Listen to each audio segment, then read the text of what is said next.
Hi, my name is Ruby, the girl behind doodlyruby. Today is another digital journal with me. I will still use the vintage Ephemera Kit number 2, which is available on my Etsy store. I will leave the link in the description just in case you want to check it out. And now let's get started.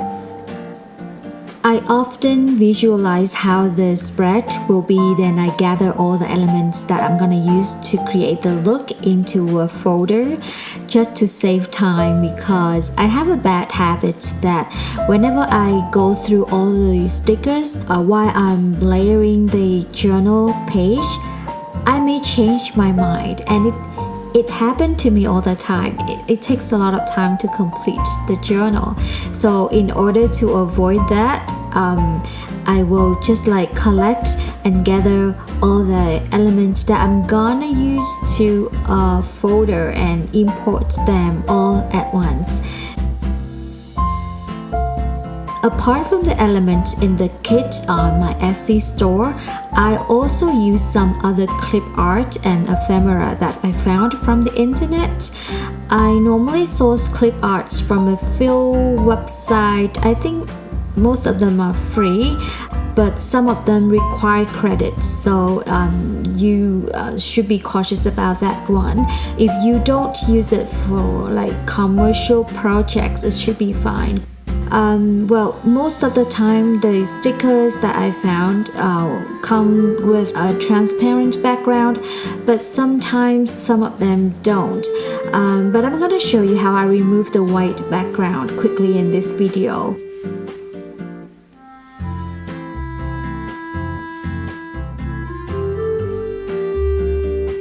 I love decorating my journal page on Procreate for a few reasons. First of all, I think it's faster to crop in Procreate. Maybe you already know or maybe you don't, but if you want to crop the photos, you just need to drag the photo out of the canvas and it's automatically cut off, like what I'm doing on the screen right now. The second reason I love to use Procreate for journaling is that I can use the blending mode to create a different special look for the stickers. Like for example, I'm using blending mode to blend the diary page here in the background.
It's the same thing here with a dream catcher photo. It has a white background that you can see, but I use the darker color blending mode to remove it, so it just one tap away, it's gone.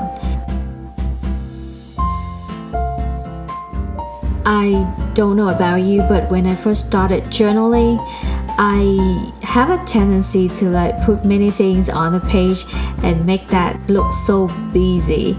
And sometimes it's a bit ugly to me. Well, junk journaling is like an art of ordering and layering stuff in a way that give us a pleasant view. I think that my skill is getting better, so I find that less is more, and if it looks nice with just a few elements, I will just stop.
once again, as you can see here, the photo of the book collection has a white background, and but you can easily quickly remove it by playing around with the blending mode. I find myself addicted to using blending mode on Procreate, and if you haven't tried this yet, you should play around with it.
I often create some kind of like lifting illusion for photos or any like ripped paper, basically anywhere possible. Like for example, this Polaroid here needs some shadow. What I'm doing is that I duplicate the layer and fill it with darker color in a violet shade, because I think violet shade makes it look more shadowy. I don't know.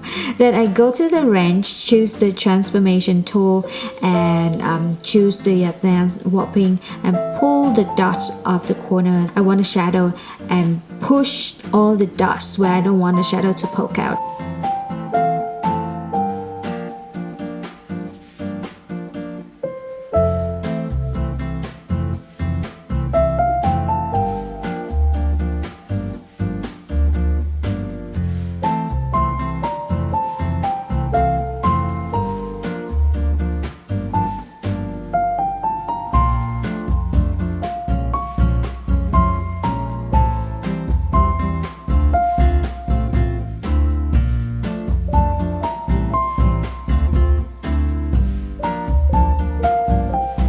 After that, I make it a bit blurry. There is no fixed percent here. I just adjust it however I feel it right.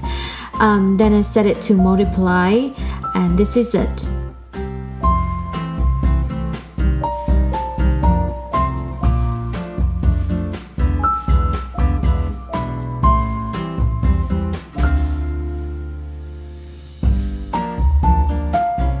I moved the piece of paper up just to make the shadow more obvious.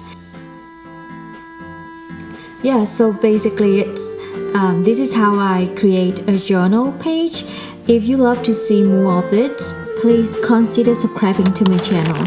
Thanks for watching and see you next time. Bye!